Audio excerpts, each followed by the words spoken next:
We're standing now near Pitzer's Woods at Auto Tour Stop 6 in the Gettysburg Battlefield between the Louisiana and Mississippi State Memorials. And it would be near this location on the afternoon of July 2nd, 1863, that a brigade of Mississippians led by General William Barksdale, a former United States congressman, would launch an attack against Union troops posted at the Sherfy Peach Orchard about a half a mile behind me. But before these Confederate troops could launch their attack, they first had to get here. Now remember, Robert E. Lee's plan for the battle on July 2nd, 1863 is to launch two separate attacks against the Union Army. One on the southern portion of the battlefield near where we are now, and a second diversionary attack at the same time at Culp's Hill and Cemetery Hill on the northern reaches of the battlefield. In order to get into position to attack, General James Longstreet had to lead his men to this end of the battlefield without being spotted by Union observers on Little Round Top and elsewhere on the battlefield.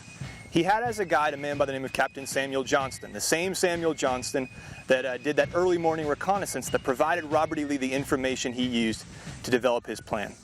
The only problem is, both Johnston and Longstreet really had no idea where they were going.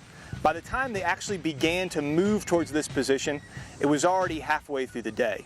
They ran into innumerable delays, and at one point, Longstreet had to turn his entire command around lest he be seen by observers on Little Round Top. By the time General James Longstreet's first troops arrived on this stretch of the battlefield, it was near 3 o'clock in the afternoon. Most of the day had already gone.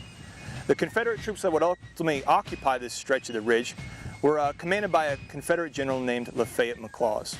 Now, Lafayette McLaws expected to arrive here, see no Union troops in front of him, form his men up along the Emmitsburg Road, and attack down the length of the Emmitsburg Road towards where Captain Johnston told Lee the left flank of the Union Army lay. Well, rather than finding no one, Lafayette McLaws found a portion of the 3rd Corps of the Army of the Potomac, nearly 10,000 men, smack dab in front of him at the Peach Orchard. How did those men get there? What were they doing? Well, that's something we're going to explore at Stop 10, the Peach Orchard.